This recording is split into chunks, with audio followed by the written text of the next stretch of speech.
New York Harbor, 1945. The transport ship glided past the Statue of Liberty at dawn, her copper figure rising from the mist like a ghost from another world.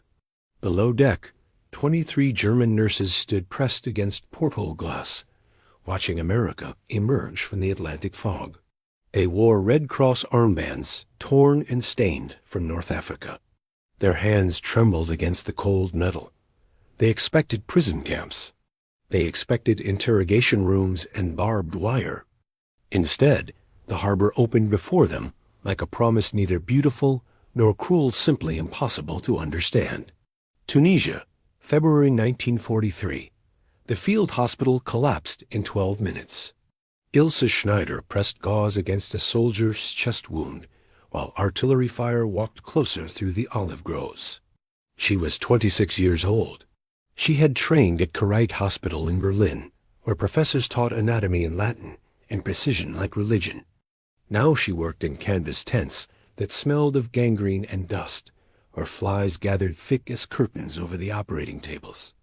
The explosions came from the west, American forces. She heard them before she saw them, engines grinding through the ravines, metal treads crushing stone. The surgeon beside her looked up from an amputation, his hands red to the elbows. "Pack the supplies," he said quietly. "We're moving out." But there was nowhere to move. The German lines had broken. The Afrika Korps was retreating across hundreds of miles of desert, leaving behind wounded men and medical staff too slow to evacuate. Ilse and her fellow nurses gathered what morphine remained, what bandages hadn't been used. They waited. The American soldiers arrived at noon, when the sun turned the canvas white with heat. They came with rifles raised, voices sharp with adrenaline and fear. Young men, most of them. Dust on their uniforms. Eyes scanning the tent for weapons, for threats.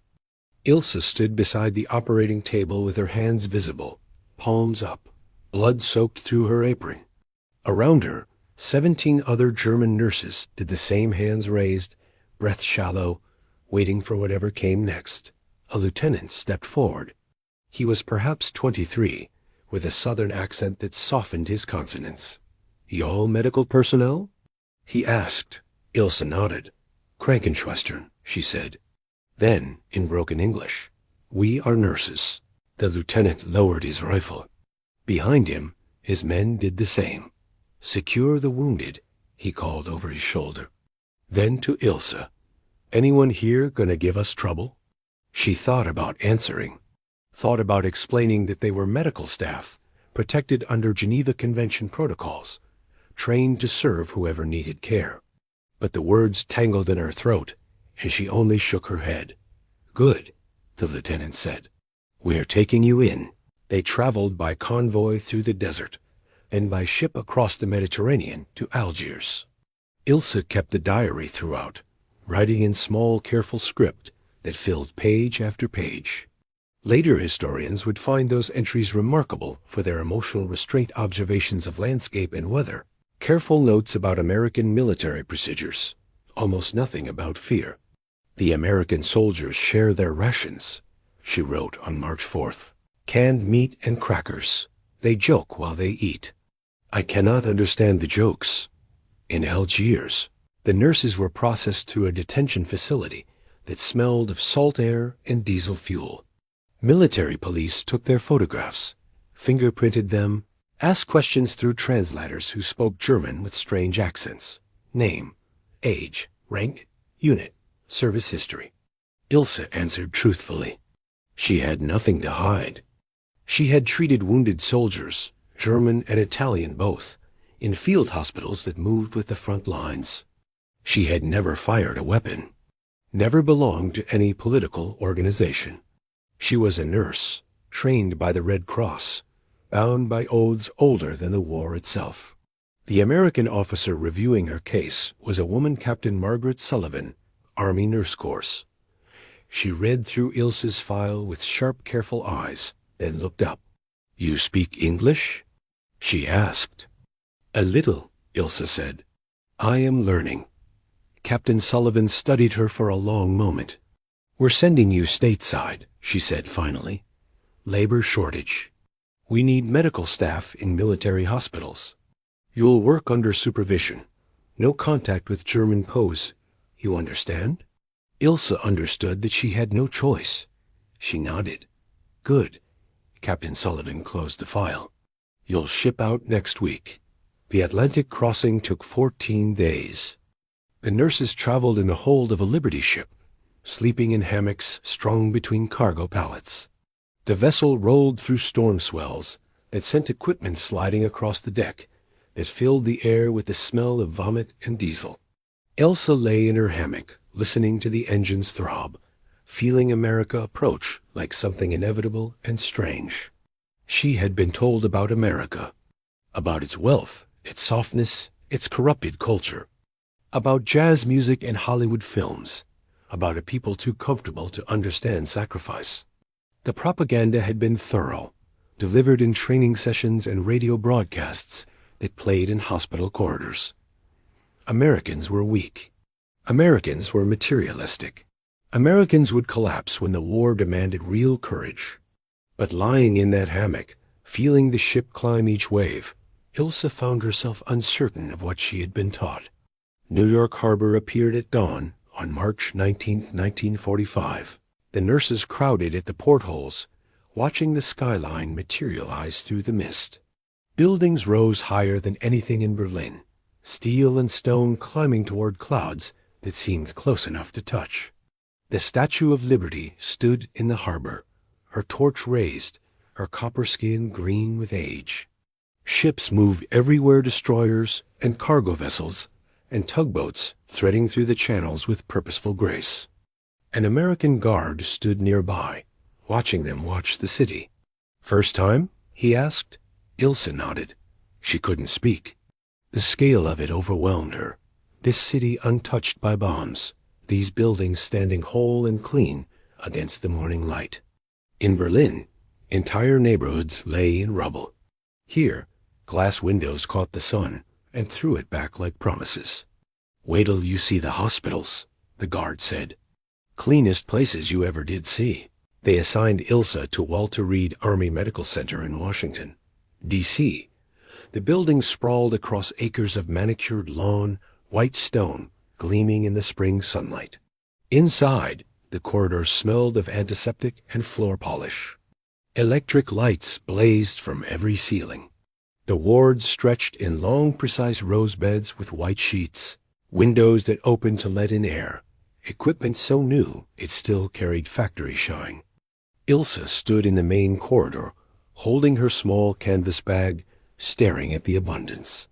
A nurse approached Lieutenant Sarah Chun, second-generation Chinese-American, 30 years old, with efficient hands and kind eyes. "You're Schneider?" she asked. "Yes. Come with me. I'll show you the ward." They walked through corridors that seemed impossibly wide, past supply closets stocked with bandages and gauze and morphine, in quantities Ilsa had never seen outside of medical school. Everything was clean. Everything was organized. Everything suggested a country whose factories still produced, whose supply lines still functioned, whose homeland remained untouched by the war's destruction. Lieutenant Chun pushed open a door. "This is yours." The ward held 40 beds, half of them occupied. Soldiers recovering from wounds, from surgeries, from infections contracted in the Pacific Theater.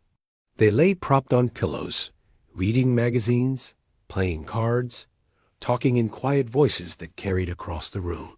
Sunlight streamed through tall windows. A radio played big band music from a corner shelf. "You'll work day shift," Lieutenant Chun said. 0700 to 1900. Dressings, medications, vitals, standard post-op care. Questions? Ilsa had 1,000 questions. She asked none of them. "No," she said. "Good." Lieutenant Chun's expression softened slightly. "Look, I know this is strange.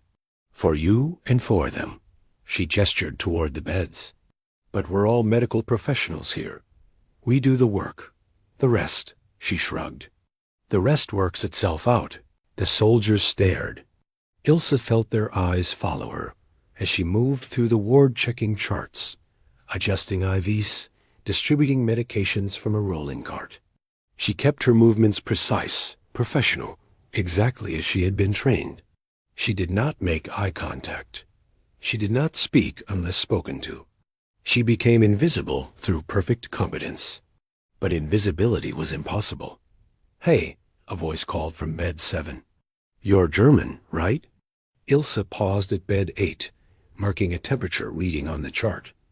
She did not turn around. "I said you're German." The voice was louder now. "I can tell by the accent." She finished writing, returned the chart to its slot, finally turned to face him. He was perhaps 22, with red hair and freckles, and a bandaged stump where his right leg had been. His eyes held neither anger nor kindness, only curiosity, edged with something harder. Yes, Ilse said quietly. "I am German." "Huh." He studied her for a long moment. "You fix up German soldiers? Before they caught you?" "I am a nurse," Ilse said. "I treated whoever needed treatment." "That include Americans?" "Yes." He considered this. The ward had gone quiet, every patient listening. Lieutenant Chun stood by the supply closet, watching, ready to intervene, but giving space for whatever needed to happen. Finally, the soldier in bed 7 nodded. "Okay then," he said. "Long as you do your job same as anyone else." "No." "I will," Ilse said. "Then we're square." He lay back against his pillows. "Name's Cooper, from Ohio. Lost the leg at Saipan. Doc says I'm healing good." "Your wound looks clean," Ilse said. "No infection." "Yeah." Cooper's expression shifted, something vulnerable flickering across his face. "Still hurts, though.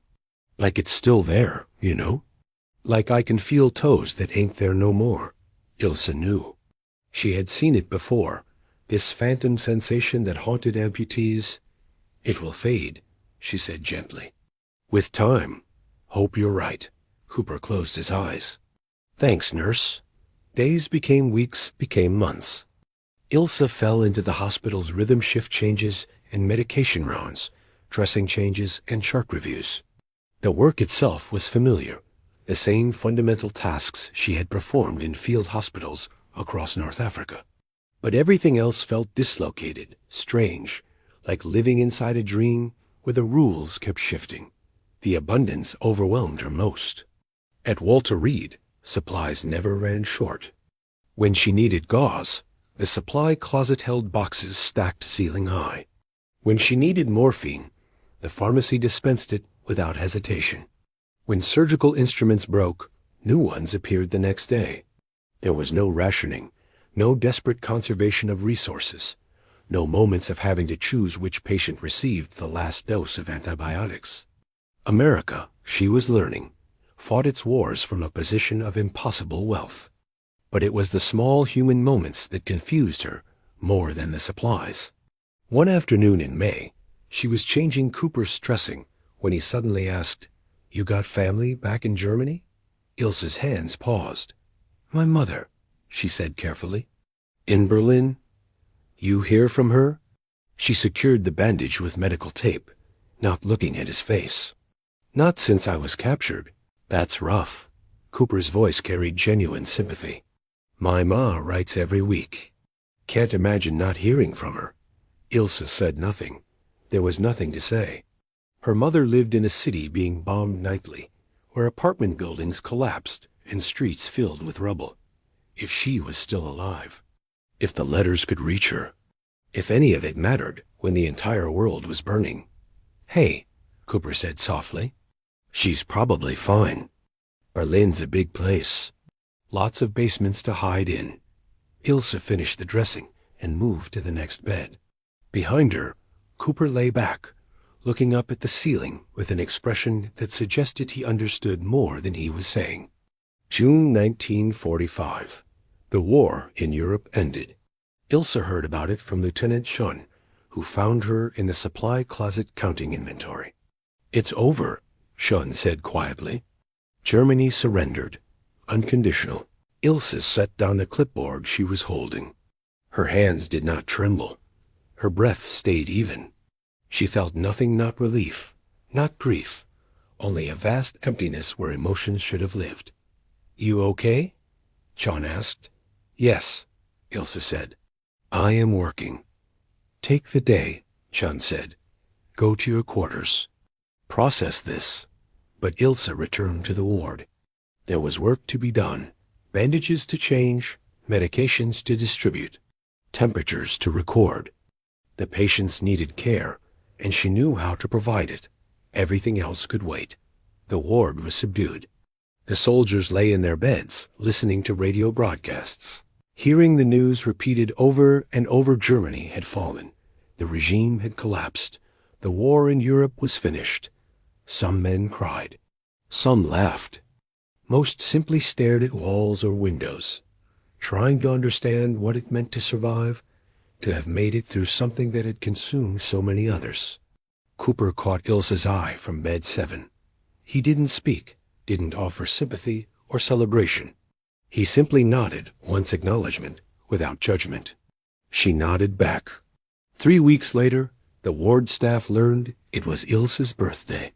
She turned 27 on June 23rd, barely mentioning it during a shift change briefing. But Lieutenant Sean heard, and word spread. That afternoon, when Ilse returned from her lunch break, she found a small cake waiting on the nurse's station desk. White frosting, slightly lopsided, with 27 candles stuck into the top. The ward staff stood around it, Chun and 2 other nurses, plus Dr. Morrison, the ward physician. Behind them, every ambulatory patient in the ward had gathered, some in wheelchairs, some on crutches, some walking with careful shuffling steps. Ilse stopped in the doorway. "What is this?" she asked. "Birthday cake," Lieutenant Chun said. "We figured you could use some celebrating." "I do not." Ilse's voice faltered. "This is not necessary." "Course it is," Cooper called from his wheelchair. "Everyone gets cake on their birthday. That's American law." "It's not a law," another patient said. "It's just decent." Lieutenant Chun lit the candles. "Make a wish," she said. Ilse stood motionless, staring at the small cake with its wavering flames. In Berlin, her mother used to bake Schwarzwälder Kirschtorte. For birthdays, black forest cake with cherries and cream, served on the good china that had belonged to Ilse's grandmother. The memory rose sharp and painful, cutting through the numbness she had maintained for months. "I cannot," she whispered. "Sure you can," Cooper said gently. "Just blow out the candles. Don't even have to tell us the wish." So Ilse leaned forward and blew. The candles died, thin smoke rising toward the fluorescent lights. Around her, the staff and patients clapped polite applause that felt too large for the moment, too generous for someone who had spent years on the wrong side of this war. "Now we eat," Dr. Morrison said, producing a knife. "Standard Army regulation. No cake goes to waste." They sliced it into small pieces and distributed them across the ward. Ilse took her piece and ate it standing at the nurse's station, tasting sugar and flour and something she couldn't quite name. Not kindness exactly, not forgiveness, but perhaps the possibility of both. In July, mail service was restored to occupied Germany. Ilse sat in her quarters with a blank sheet of paper, trying to write to her mother. She had filled 3 pages with false starts descriptions of the hospital, mentions of the weather, careful avoidances of everything that mattered. Finally, she simply wrote, "Dear Mutti, I am alive. I am in America, working as a nurse in a military hospital. I am treated well. I hope you received my earlier letters, though I suspect they did not reach you. I hope you are safe. The war is over here. The soldiers are healing. Many will go home soon. I do not know when I will come home, or if home still exists. But I am alive, and I am working, and that is enough for now. Please write if you can. Your daughter, Ilse." She sealed the letter and sent it through military channels. 6 weeks later, a response arrived. Her mother's handwriting looked shaky. The letters formed with uncertain strokes. But the message was clear. "Mein liebst Ilse, I am alive. The apartment is gone, destroyed in the bombing. I live with your aunt now, in the countryside. We have vegetables from the garden. We have enough. I am proud of you. I am grateful you survived. Come home when you can. There is always room for you here." Moody Ilse read the letter 3 times, then folded it carefully and placed it in her footlocker. That evening, she worked her shift with particular attention to detail, changing every dressing with perfect precision, checking every vital sign twice. The work kept her hands busy, and her mind focused on something other than the vast distance between who she had been and who she was becoming. August brought heat that hung over Washington like wet wool, turning the hospital corridors into steam baths despite the fans. Ilse worked through it without complaint, moving between patients with the same steady efficiency she had maintained since arriving. Late one afternoon, Dr. Morrison called her into his office. She entered expecting a performance review, some evaluation of her competence or conduct. Instead, Morrison gestured to a chair and said, "Sit down. I want to ask you something." Ilse sat, hands folded in her lap, waiting. "You're a good nurse," Morrison said. He was perhaps 50, with gray hair and wire-rimmed glasses that magnified his eyes slightly. "Best dressing technique I've seen? Calm under pressure. Patients trust you." "Thank you," Ilse said carefully. "I'm not finished." Morrison leaned back in his chair. "The war's over. You're classified as a detainee, not a prisoner. But eventually, you'll have to make a choice. Go back to Germany, or—" He paused. "Stay here. Apply for residency. We could sponsor you." Ilse felt something shift in her chest. Not quite hope, not quite fear. "Stay in America?" she asked. "If you want to." Morrison's expression was unreadable. "There's a shortage of trained medical staff. There will be for years. You're qualified, experienced, and frankly, we could use you." "I have family," Ilse said, "in Germany." "I know." Morrison nodded. "That's why it's your choice. But think about it. The hospital needs nurses. The country needs nurses. And—" he hesitated. "You're good at this. The work. The care. Seems a shame to waste that." Ilse sat silent for a long moment, staring at her hands. They were nurses' hands, clean, efficient, marked with small scars from years of handling surgical instruments and syringes. They could work anywhere. They could heal anywhere. "I will think about it," she said finally. "That's all I'm asking." Morrison pulled a form from his desk drawer. "When you decide, let me know. I'll start the paperwork." September arrived with cooler air and shorter days. Ilse stood at her quarters window, watching leaves begin their slow turn toward red and gold. In Germany, autumn meant fog rolling through the forests, meant the smell of wood smoke and baking bread, meant her mother's kitchen filled with jars of preserves put up for winter. In America, autumn meant something she was still learning to understand. A season of harvests and football games, of parades and department store windows filled with merchandise. She thought about Morrison's offer constantly. Stay or go. Build a life here or return to ruins. The choice should have been obvious. Germany was home. Germany held her mother. Germany was where she belonged. But when Ilse tried to imagine returning, she found the image blurred and uncertain. What would she return to? A country occupied by foreign forces, its cities destroyed, its people struggling to survive amid the rubble. A nursing career complicated by her service record, by questions about what she had seen and done during the war. A future defined by scarcity and suspicion, and the long, slow work of rebuilding. America offered something different. Not easier necessarily, but possible in ways that Germany no longer seemed. One evening in late September, Cooper rolled his wheelchair up to the nurse's station where Ilse was completing her charts. He had been fitted with a prosthetic leg and would be discharged soon, sent home to Ohio with a Purple Heart and a limp that would never quite fade. "You're staying, right?" he asked without preamble. Ilse looked up from her paperwork. I have not decided. You should stay. Cooper's tone was matter of fact. You're a good nurse. Better than most. And he paused, choosing his words carefully. You got nothing to prove here. No one asking what side you are on. Just the work. It is not so simple, Ilsa said. Never said it was. Cooper shrugged. But I've been watching you. The way you work. The way the other nurses respect you. The way patients trust you. You got a place here. If you want it.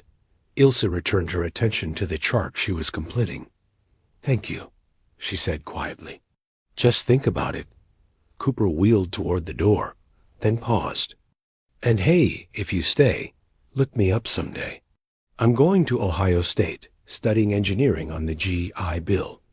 You're ever in Columbus, I'll buy you a beer. I do not drink beer, Ilsa said. Then coffee. Cooper grinned. Point is, you got friends here. More than you think. He left before she could respond. Ilsa finished her chart, filed it properly, and sat for a long moment staring at the empty ward corridor. Outside, the sun was setting, painting the windows gold and red. Inside, the fluorescent lights hummed their steady electric song. She thought about her mother in Germany, living with relatives, tending a vegetable garden, surviving. She thought about Morrison's offer, about the paperwork waiting in his office. She thought about Cooper's words, you got a place here, and whether that could ever be true. Finally, she pulled out a fresh sheet of paper and began writing 2 letters. The first was to her mother. Dear Muty, I have been offered a position here in America. A permanent nursing position at the hospital. I am considering accepting it. Not because I want to leave Germany, or leave you, but because I believe I can do good work here. Work that matters. If I stay, I will send money, as much as I can. I will visit when possible. But I want you to know that if I choose to stay, it is not abandonment. It is simply choosing to build something from the ruins we are all left with. Please tell me you understand. Your daughter, Ilse. The second was to Dr. Morrison. Dr. Morrison, I would like to accept the position. Please begin the necessary paperwork. I will stay. Ilse Schneider, RN. She sealed both letters, addressed them, placed them in the outgoing mail slot. Then she returned to her quarters, lay down on her narrow military cot, and stared at the ceiling until sleep arrived. The integration of German medical personnel into American hospitals was controversial, debated in newspapers and military briefings throughout 1945 and 1946. Some argued it was necessary pragmatism-trained staff filling critical shortages. Others called it offensive, wrong, a betrayal of American soldiers who had fought against German forces. But in the wards themselves, the debate faded into irrelevance. Ilse Schneider stayed at Walter Reed through 1946, earning full nursing certification through American standards. She became known for her precision in postoperative care, her calm during medical emergencies, her ability to earn trust from patients who initially viewed her with suspicion. Lieutenant Chun wrote in an evaluation, Nurse Schneider exemplifies the highest standards of medical professionalism. Her nationality is irrelevant to her competence. In 1947, Elsa transferred to Johns Hopkins Hospital in Baltimore, working in their newly established trauma surgery department. She brought her mother to America in 1949, sponsoring her immigration through her own established residency. They rented a small apartment near the hospital, where they spoke German in the evenings and English during the days. She never returned to Germany, except for brief visits. America had become home not through grand gestures or dramatic moments, but through the accumulation of small, ordinary choices. Through shifts worked and patients healed. Through competence recognized and trust slowly earned. Through the quiet, persistent work of building a life from whatever materials remained. The other German nurses followed similar paths. Some returned to Germany immediately after the war ended. Some stayed in America, married American soldiers, built families in Pennsylvania, and Ohio and Texas. Some moved to Canada or South America, seeking places where the war's divisions had not cut so deep. Each made her own calculation about where healing was possible and what price memory demanded. Lieutenant Chun and Ilse remained friends for decades, exchanging Christmas cards until Chun's death in 1982. Cooper sent postcards from Ohio State, then from his engineering job at General Electric, then from his retirement in Florida. The messages were brief, casual, marked by an understanding that transcended their differences. Hope you're well. Thanks for everything. Stay healthy. In 1975, on the 30th anniversary of the war's end, a journalist interviewed Ilse for an article about German medical personnel who had worked in American hospitals. She asked what Ilse remembered most about that first year. Ilse thought for a long time before answering. "The birthday cake," she said finally. "They made me a birthday cake. I did not expect that." The journalist pressed for elaboration. What did the cake symbolize? What larger meaning did it carry? But Ilse only shook her head. "It was just cake," she said. That was enough. She worked at Johns Hopkins until her retirement in 1983. 40 years of service memorialized with a plaque in the hospital's main corridor. She died in Baltimore in 1997 at age 79, surrounded by colleagues who knew her only as the nurse with the slight German accent who never took shortcuts and always double-checked her work. Her obituary in the Baltimore Sun mentioned her wartime service in one brief sentence. The rest focused on her American career, the patients healed, the students trained, the legacy of competence and care that outlasted memory. Perhaps that was the only epitaph that mattered. Not where she had come from, but what she had built. Not which side she had served, but how she had served. Not the divisions that war had created, but the small quiet ways that healing could bridge them. The war ended. The nurses worked. The patients healed. And in the end, that was enough.